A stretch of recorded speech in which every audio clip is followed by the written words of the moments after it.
kapitalisme dan komunisme. Meskipun komunisme telah secara tegas ditolak dalam negara Indonesia, apabila hal tersebut tidak segera diatasi, maka bukan tidak mungkin komunisme akan kembali berkembang di Indonesia. Namun saat ini kehidupan masyarakat Indonesia cenderung mengarah ke kehidupan liberal, di mana menekankan pada aspek kebebasan individual. Contohnya, gaya hidup kemewahan dan pergaulan bebas. Hal ini disebabkan karena adanya era globalisasi. Pengamat politik Heri Budianto mengatakan, ancaman terhadap ideologi Pancasila akan selalu datang dalam berbagai macam bentuk, seperti komunisme jika menjadi ancaman, maka kapitalisme dan imperialisme juga menjadi musuh kita. Di saat ini yang menjadi sasaran tembak adalah bangsa kita. Ini adalah bentuk pendidikan baru. Untuk menghindari hal tersebut, kita sebagai generasi muda harus meningkatkan kualitas ilmu pengetahuan dan teknologi atau iptek untuk menghindari hal tersebut dan untuk memaknai kemerdekaan saat ini. Terima kasih dari saya. Wassalamualaikum warahmatullahi wabarakatuh. Waalaikumsalam. Assalamualaikum warahmatullahi wabarakatuh. Waalaikumsalam warahmatullahi wabarakatuh. Di sini saya akan menyampaikan tentang ancaman di bidang sosial dan budaya. Ancaman di bidang ini dapat terjadi karena adanya ancaman dari dalam dan adanya ancaman dari luar. Ancaman dari dalam dapat terjadi karena adanya faktor kebodohan, kemiskinan, dan kelatar belakangan. Hal ini dapat menyebabkan terjadinya perpecahan, gerakan separatisme, dan juga terorisme. Kemudian dari luar, karena adanya pengaruh negatif dari globalisasi. Hal ini dapat menyebabkan terjadinya gaya westernisasi atau gaya keberadaan. Kemudian adanya sikap individualisme yang mementingkan kepentingan sendiri daripada kepentingan yang lainnya. Kemudian ada juga sikap hedonisme yang melihat suatu kepentingan sendiri itu sebagai nilai hidupnya. Kemudian ada juga lunturnya nilai-nilai gotong royong dan juga lunturnya nilai keagamaan di masyarakat. Sekian dari saya. Wassalamualaikum warahmatullahi wabarakatuh. Waalaikumsalam wabarakatuh. Assalamualaikum warahmatullahi wabarakatuh. Waalaikumsalam warahmatullahi. Di sini saya akan menjelaskan tentang ancaman di bidang ideologi. Di dunia kita yang sekarang ini banyak sekali ideologi-ideologi yang berkembang, seperti ideologi komunisme, liberalisme, kapitalisme, sosialisme, dan lain-lain. Dan tentu kita mengetahui bahwa bangsa Indonesia merupakan negara yang menganut ideologi Pancasila. Kita tentu mengetahui bahwa bangsa Indonesia belum sepenuhnya terbebas dari paham-paham lain di dunia. Salah satunya adalah paham komunisme. Indonesia pernah mengalami pemberontakan yang dilatar belakangi oleh ingin mengubah ideologi Pancasila menjadi ideologi komunis. Kita tentu tahu bahwa hal itu merupakan ancaman bagi bangsa Indonesia. Jika kita tidak waspada, maka hal seperti itu akan terulang kembali. Ancaman di bidang ideologi merupakan ancaman yang sangat berbahaya, karena ancaman di bidang ideologi berpotensi mengubah pemikiran masyarakat yang berakibat pada pemahaman yang bertolak belakang dari dasar negara. Sekian dari saya, terima kasih. Wassalamualaikum warahmatullahi wabarakatuh. Waalaikumsalam warahmatullahi wabarakatuh. Assalamualaikum warahmatullahi wabarakatuh. Waalaikumsalam. Ini saya akan menjelaskan tentang ancaman di bidang ekonomi. Salah satu ancaman yang kerap muncul dan harus diwaspadai adalah ancaman di bidang ekonomi. Ekonomi adalah hal atau bidang yang sangat penting bagi suatu negara. Suatu negara tidak akan berjalan jika tidak ada perekonomian di negara itu sendiri. Saat ini tidak ada negara lain yang tidak membutuhkan negara yang membantu dalam bidang perekonomian. Globalisasi dalam perekonomian menghasilkan sisi ancaman dan sisi keuntungan. Nah, di sini saya akan menjelaskan tentang sisi dari ancamannya. Suatu negara jika melakukan kerjasama di bidang ekonomi, maka sistem perekonomian suatu negara itu akan ada campur tangan dari negara lain. Contohnya, Indonesia akan dibandingkan barang luar negeri dan barang dalam negeri akan tertimbun atau tenggelam. Cepat atau lambat, Indonesia akan dikuasai oleh negara yang membantu. Terus timbulnya kesenjangan sosial akibat persaingan bebas. Oleh karena itu pemerintah harus mencari solusi dari yang dihasilkan agar tidak terlalu parah. Di antaranya yaitu menyediakan banyak lapangan pekerjaan, menekan angka inflasi dan mengurangi kebiasaan utang luar negeri. Sekian, wassalamualaikum warahmatullahi wabarakatuh. Waalaikumsalam warahmatullahi wabarakatuh. Assalamualaikum warahmatullahi wabarakatuh. Waalaikumsalam warahmatullahi wabarakatuh. Selamat siang semuanya. Siang. Perkenalkan, saya Rakal Dianava dari kelas 11 IPS 3. Saya berdiri di sini untuk mempresentasikan tentang ancaman integrasi sosial di bidang politik. Apa itu ancaman integrasi sosial di bidang politik? Yaitu upaya atau tindakan yang mengancam kedaulatan suatu negara yang kaitannya dengan politik. Ancaman di bidang politik ini bisa bersumber dari dua, yaitu dari dalam negeri dan luar negeri. Yang pertama dari dalam negeri, seperti penggunaan kekuasaan untuk menggerakkan massa yang bertujuan untuk memecah kekuasaan pemerintahan. Lalu praktik KKN, yaitu korupsi, kolusi, dan nepotisme. Lalu ada gerakan separatisme dan kudeta. Lalu sumber yang kedua dari luar negeri, tekanan politik dari negara lain seperti intimidasi, provokasi, lalu blokade politik dan ekonomi. Adapun contoh nyatanya yaitu dari dalam negeri seperti gerakan Aceh Merdeka, gerakan Papua Merdeka, lalu tentara Darul Islam atau tentara Islam yang ingin membuat negara Islam Indonesia sejak masa kemerdekaan. Lalu yang dari luar negeri seperti setelah kemerdekaan Indonesia, Amerika Serikat masih ingin menguasai negara Indonesia dengan menerapkan blokade politik dan ekonomi sehingga Indonesia mempunyai banyak hutang. Lalu bagaimana cara mengatasi ancamannya tersebut?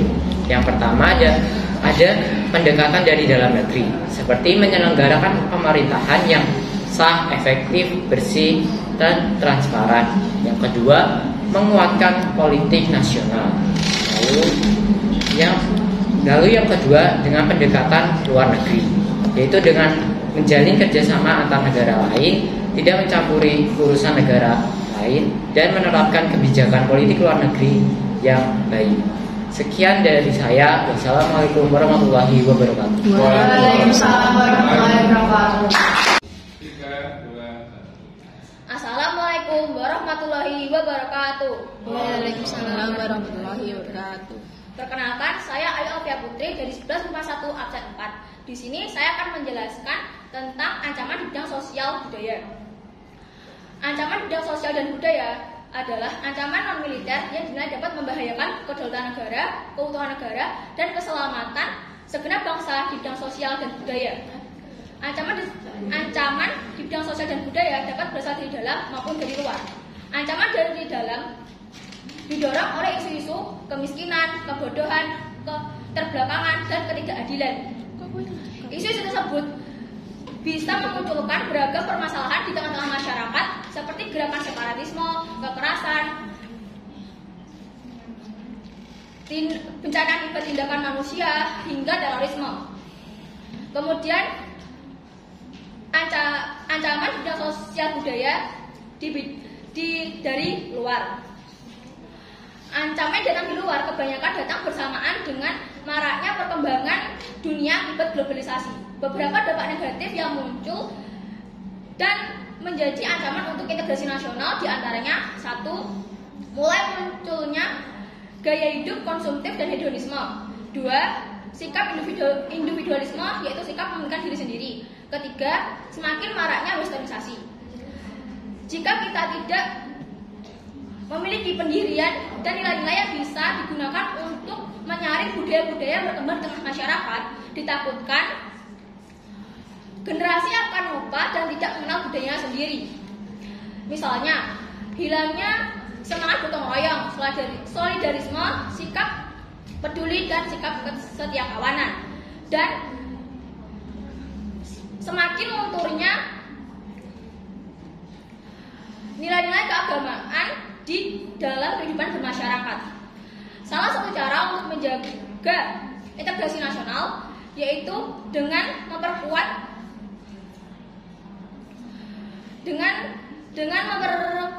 nilai-nilai dan pedoman berbangsa dan bernegara sejak dini, dan membiasakan diri untuk mengambil hal-hal penting dan baik dari perkembangan yang terjadi di seluruh dunia.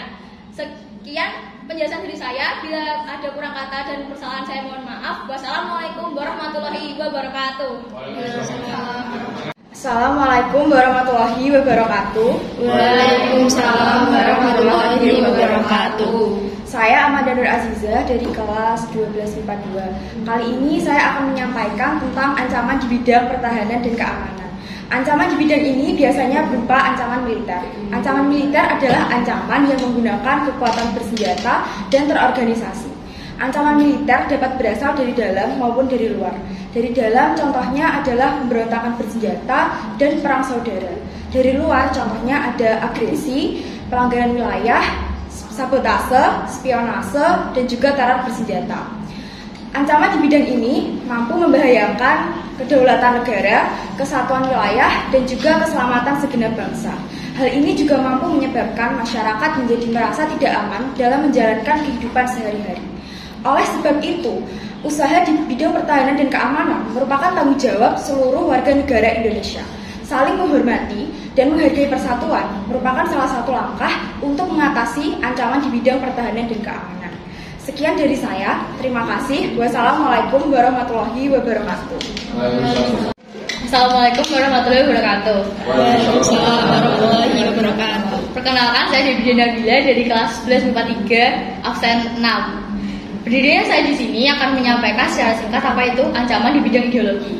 Ancaman di bidang ideologi mengarah kepada ancaman secara pemikiran atau penyebaran ideologi yang bertentangan dengan ideologi nasional. Dengan itu, ancaman ini bertujuan untuk mengganggu ataupun mencoba untuk mengubah ideologi bangsa, yaitu Pancasila.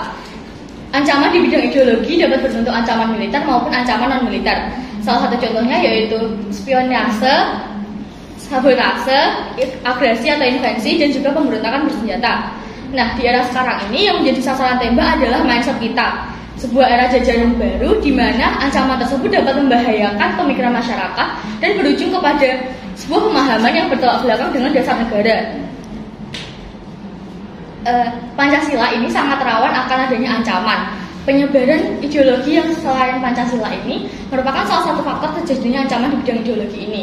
Nah, salah satu bentuknya yaitu adanya komunisme yang bersembunyi di balik demokrasi, dan juga paham kapitalisme beserta liberalisme yang hingga saat ini masih ada dan berkembang di Indonesia.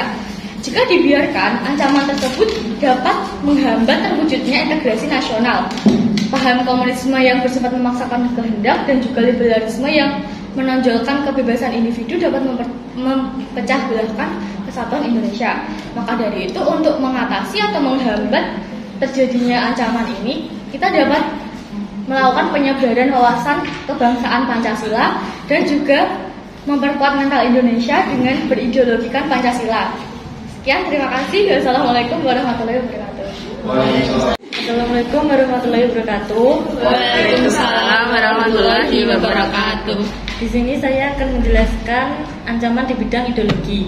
Menurut KBBI, ancaman adalah upaya yang dilakukan secara konsepsional melalui tindakan politik yang dapat membahayakan tatanan bangsa dan negara.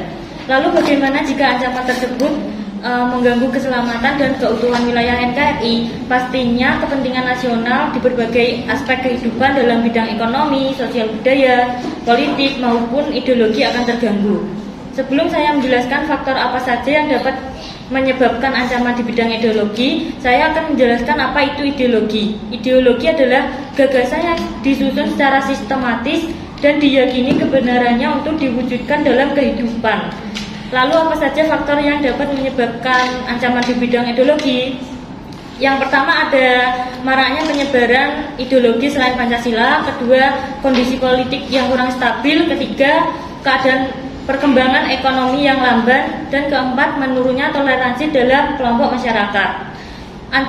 Contoh ancaman di bidang ideologi adalah spionase, agresi dari wilayah lain, perang saudara, dan ancaman bersenjata. Lalu bagaimana upaya kita untuk mengatasi ancaman di bidang ideologi? Kita dapat mengupayakannya dengan cara memperkuat mental bangsa berlandaskan ideologi Pancasila. Ideologi Pancasila mempunyai kekuatan untuk mempersatukan Indonesia secara utuh dan menyeluruh, dan juga dengan menyebarkan wawasan Pancasila agar tidak terpengaruh oleh pemikiran Barat yang ideologinya berbeda dengan Indonesia. Sekian dari saya tentang ancaman di bidang ideologi. Terima kasih. Wassalamualaikum warahmatullahi wabarakatuh.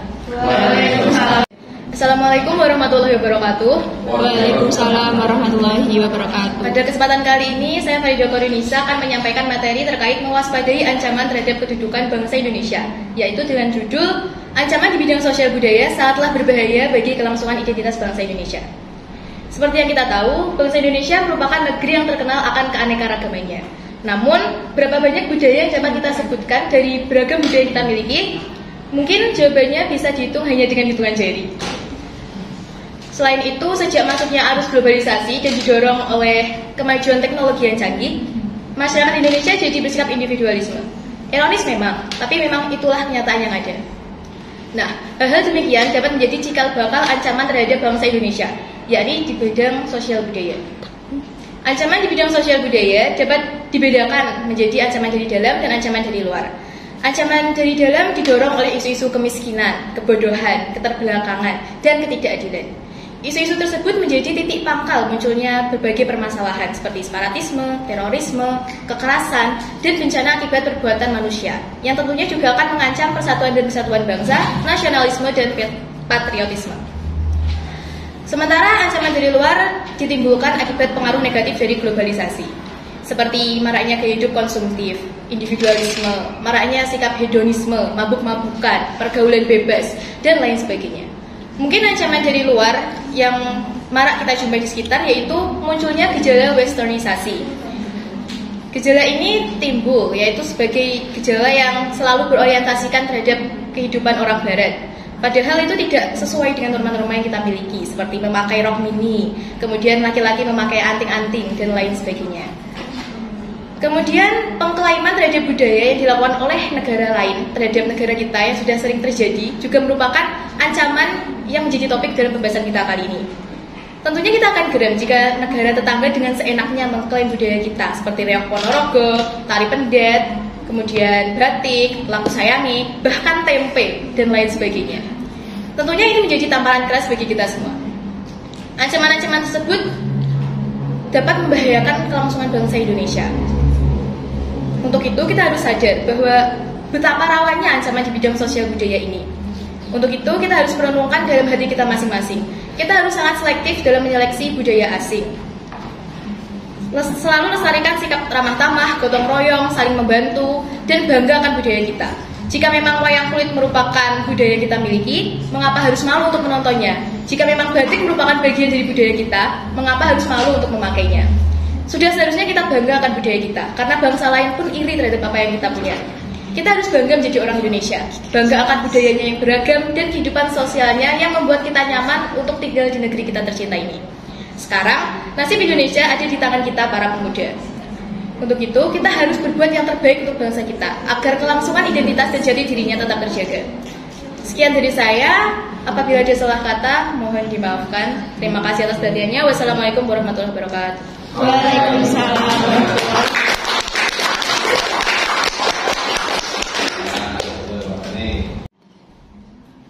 Assalamualaikum warahmatullahi wabarakatuh. Waalaikumsalam warahmatullahi wabarakatuh. Perkenalkan, nama saya Koirunisa Nurrahma Putri dari kelas 11 MIPA 6 absen 5. Nah, berdirinya saya di sini, saya akan membahas mengenai ancaman integrasi nasional di bidang politik. Ancaman di bidang politik ini merupakan suatu usaha yang dapat membahayakan dan memecah belah persatuan dan kesatuan yang mengatasnamakan politik. Ancaman politik ini dapat bersumber dari dalam maupun luar negeri. Nah, pertama, ancaman politik dari dalam negeri. Suatu usaha untuk mengerahkan massa dengan menumbangkan pemerintah yang berkuasa dengan menggalangkan kekuatan politik dengan tindakan separatisme dan demonstrasi. Contoh kasus yang ada di Indonesia yaitu Gerakan Aceh Merdeka dan Organisasi Papua Merdeka. Kemudian kedua, ancaman politik dari luar negeri merupakan upaya yang dilakukan oleh suatu negara dengan melakukan penekanan politik terhadap Indonesia dengan tindakan intimidasi, provokasi, dan blokade. Contoh kasusnya yaitu adanya terorisme bersenjata. Kemudian kita juga harus mengerti bagaimana cara strategi menangani ancaman politik ini, yaitu dengan menegakkan supremasi hukum, terus kemudian ada memperkuat kepercayaan masyarakat dengan menegakkan pemerintah yang bersih dan berwibawa, kemudian ada pengembangan demonstrasi politik, kemudian ada mengaktifkan masyarakat sipil di arena politik, mengadakan reformasi lembaga-lembaga politik agar menjalankan fungsi dan tugasnya dengan baik dan benar, serta memperkuat posisi Indonesia dalam politik internasional. Sekian dari saya. Wassalamualaikum warahmatullahi wabarakatuh. Waalaikumsalam warahmatullahi wabarakatuh. Assalamualaikum warahmatullahi wabarakatuh. Waalaikumsalam warahmatullahi wabarakatuh. Perkenalkan, nama saya Aulia Madani dari kelas 11 MIPA 7. Saya di sini akan menjelaskan tentang ancaman di bidang pertahanan dan keamanan. Menurut KBBI sendiri, ancaman adalah upaya yang dilakukan secara konsepsional melalui tindakan politik yang dapat membahayakan tatanan negara dan juga bangsa. Wujud ancaman di bidang pertahanan dan juga keamanan adalah ancaman militer. Ancaman militer sendiri adalah ancaman yang menggunakan senjata dan juga terorganisasi yang dapat membahayakan kedaulatan bangsa, keutuhan wilayah, dan keselamatan segenap bangsa. Ancaman yang sering terjadi di Indonesia ada spionase, agresi, sabotase, pemberontakan oleh sekelompok anggota yang ingin memisahkan diri dari suatu negara, dan juga ada aksi terorisme. Ancaman yang pernah terjadi di Indonesia ada pemberontakan OPM yang menyandra beberapa warga di sekitar tambang Freeport. Lalu ada sekelompok nelayan yang mencuri ikan di wilayah Indonesia. Lalu ada aksi terorisme yaitu bom Tamrin yang menewaskan polisi dan juga warga sipil. Hal-hal yang sudah saya sebutkan tadi dapat diminimalisir dengan cara yaitu meningkatkan rasa nasionalisme dengan melakukan aksi bela negara, lalu mendekatkan diri kepada Allah Subhanahu wa taala dan mengurangi hal-hal yang mengangkut sara. Dan sebagai siswa, kita harus selalu berpikir kritis atas apa yang terjadi di negara kita. Sekian dari saya. Wassalamualaikum warahmatullahi wabarakatuh. Waalaikumsalam. Assalamualaikum warahmatullahi wabarakatuh. Waalaikumsalam warahmatullahi wabarakatuh. Perkenalkan, nama saya Yolanda Dara Amelinda. Saya berasal dari kelas 11 MIPA 7. Di sini saya akan menerangkan tentang ancaman di bidang politik. Ancaman di bidang politik ini berasal dari luar negeri dan dalam negeri. Ancaman di bidang politik yang berasal dari luar negeri yaitu intimidasi, provokasi, dan blokade yang merupakan ancaman non-militer yang berdimensi politik. Ancaman ini bertujuan untuk menekankan suatu negara. Ancaman di bidang politik yang berasal dari luar negeri ini diperkirakan masih berpotensi terhadap Indonesia. Ancaman politik yang berasal dari dalam negeri yaitu pergerakan massa yang bertujuan untuk menjatuhkan dan melemahkan pemerintahan yang sedang berkuasa. Separatisme dan pergerakan tanpa senjata yang bertujuan untuk mencari simpati terhadap rakyat internasional. Jadi, ancaman di bidang politik yang berasal dari luar negeri maupun dalam negeri ini sangat beresiko terhadap Indonesia, yaitu kedaulatan, keutuhan, dan keselamatan bangsa Indonesia. Sekian dari saya. Wassalamualaikum warahmatullahi wabarakatuh. Waalaikumsalam warahmatullahi wabarakatuh. Assalamualaikum warahmatullahi wabarakatuh. Selamat pagi. Perkenalkan, nama saya Sarastika Bismawardani, nomor absen 10 dari MIPA 5 PDPL 2T. Di sini saya akan mempresentasikan dan juga membagikan pemahaman dengan saya terkait ancaman di bidang ekonomi. Nah, sudah semestinya kita pernah mengalami yang namanya globalisasi. Nah, globalisasi ini tidak hanya memuat satu bidang aja, namun berbagai atau banyak bidang. Salah satunya yaitu di bidang ekonomi. Semuanya pasti mengetahui bahwa hampir 200-an lebih negara yang ada di dunia ini sudah melakukan ekonomi dengan sistem terbuka. Karena apa? Suatu negara itu tidak dapat membangun atau membangun ekonominya dengan berdiri sendiri, kayak gitu.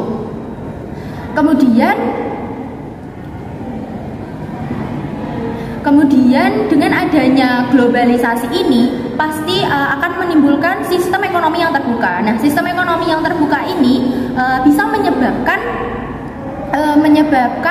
suatu dampak, yaitu meningkatnya peluang, kemudian meningkatnya keuntungan, dan juga meningkatnya kompetitif antara pasar satu dengan pasar lainnya.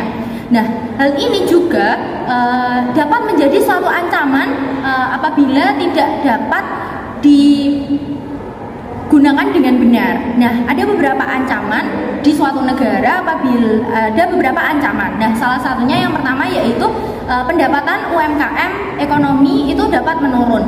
Nah, mengapa dengan demikian? Apabila kita melakukan impor secara besar-besaran, maka dapat menyebabkan suatu negara tersebut atau ekonomi di suatu negara tersebut dapat tidak stabil, dan pendapatan dari warga atau masyarakat di negara tersebut dapat menurun.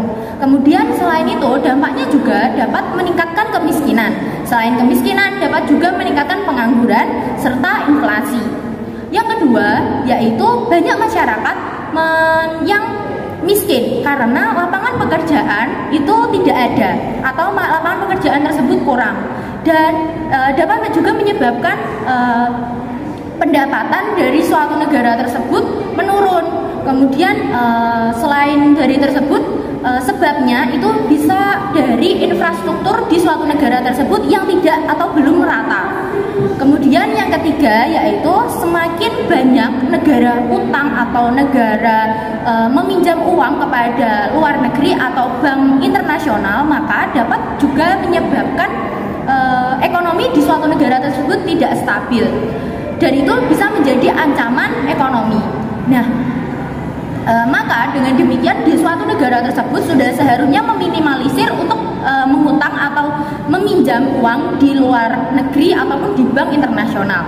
Kemudian yang keempat yaitu akan terjadi kesenjangan sosial.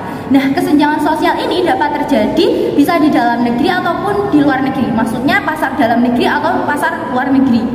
Nah, mengapa demikian? Karena adanya kesenjangan sosial ini karena ekonomi yang bebas itu dapat meningkatkan kompetitif antara penjual dengan penjual lainnya. Nah, dari kompetitif ini maka akan menimbulkan sebuah dampak yaitu kata menang ataupun kata kalah. Nah, biasanya yang menang itu dapat memonopoli pasar kayak gitu. Kemudian yang kelima yaitu ekonomi dalam jangka panjang itu dapat rusak atau menurun. Mengapa demikian? Apabila hal-hal yang di atas atau yang saya sebutkan tadi itu dapat terjadi di suatu negara, maka negara tersebut bisa saja ekonominya di jangka pendek itu dapat rusak, dan itu juga akan berdampak di ekonomi dalam jangka panjang, di mana ekonomi jangka panjang itu dapat terhambat ekonominya dan dapat menyebabkan permasalahan dan juga ancaman-ancaman yang lainnya. Nah, itu mungkin ancaman di suatu negara itu tidak atau ancaman di suatu negara itu tidak dapat terhindarkan dan pasti ada, walaupun 1% ataupun 10%. Nah, maka dari itu kita sebagai generasi muda sudah seharusnya mulai menggunakan produk dalam negeri serta mengurangi produk-produk dari luar negeri. Karena dengan demikian maka kita bisa mencegah dan juga dapat meminimalisir ancaman ekonomi. Ayo bersama kita menuju Indonesia Maju 2045. Sekian presentasi dan penjelasan dari saya. Mohon maaf apabila ada salah kata. Wabillahi taufiq wal hidayah. Wassalamualaikum warahmatullahi wabarakatuh. Assalamualaikum warahmatullahi wabarakatuh. Wujud ancaman di bidang pertahanan dan keamanan pada umumnya berbentuk ancaman militer. Ancaman militer adalah ancaman yang menggunakan bersenjata dan terorganisasi yang dapat membahayakan suatu negara dan keselamatan segenap bangsa. Ancaman militer dapat berupa agresi, invasi, pelanggaran wilayah, dan pemberontakan bersenjata. Agresi yang dikategorikan sangat membahayakan suatu negara memiliki skala yang paling besar hingga paling rendah. Invasi merupakan salah satu bentuk agresi dengan skala paling besar karena menggunakan kekuatan militer bersenjata yang dikerahkan untuk menyerang suatu negara. Bentuk lain ancaman militer yang sangat berpeluang sangat tinggi adalah pelanggaran wilayah. Pelanggaran wilayah dapat dilakukan di laut, ruang udara, serta darat. Ancaman militer dapat pula terjadi dengan adanya pemberontakan bersenjata. Dalam sejarah, bangsa Indonesia pernah mengalami pemberontakan bersenjata yang dilakukan oleh gerakan radikal seperti PRI, DI, TII, dan G30 SPKI. Ketika kita dihadapi suatu ancaman, kita harus menyusun strategi untuk mengatasi ancaman tersebut. Indonesia telah membuat undang-undang pasal 30 ayat 1 sampai 5. Terima kasih. Wassalamualaikum warahmatullahi wabarakatuh. Assalamualaikum warahmatullahi wabarakatuh. Ancaman kedaulatan bagi suatu negara dapat datang dari berbagai bidang. Salah satu diantaranya adalah bidang ekonomi. Perekonomian suatu negara tidak dapat berdiri sendiri tanpa adanya campur tangan negara lain. Hal ini merupakan bukti nyata dari pengaruh globalisasi. Globalisasi perekonomian mengharuskan penghapusan seluruh batasan dan hambatan terhadap arus barang, modal, dan jasa. Globalisasi perekonomian tentunya selain menjadi keuntungan, juga dapat menjadi ancaman kedaulatan bagi suatu perekonomian negara. Adapun pengaruh negatif globalisasi perekonomian yang dapat menjadi ancaman bagi kedaulatan Indonesia antara lain: 1. Indonesia akan dibanjiri oleh produk-produk luar negeri seiring dengan adanya perdagangan bebas yang tidak mengenal adanya batas negara. Yang kedua, cepat atau lambat, perekonomian negara Indonesia akan dikuasai oleh pihak asing seiring dengan mudahnya penanaman modal di Indonesia. Hal ini tentunya akan berakibat pada penjajahan dalam bidang ekonomi oleh pihak asing. Yang ketiga, timbulnya kesenjangan sosial yang tajam akibat adanya persaingan bebas. Yang keempat, angka kemiskinan dan pengangguran akan semakin sulit dikendalikan karena perekrutan karyawan dengan pola padat karya semakin ditinggalkan. Yang terakhir, masalah sosial ekonomi masyarakat semakin bertambah buruk. Sekian, terima kasih. Wassalamualaikum warahmatullahi wabarakatuh.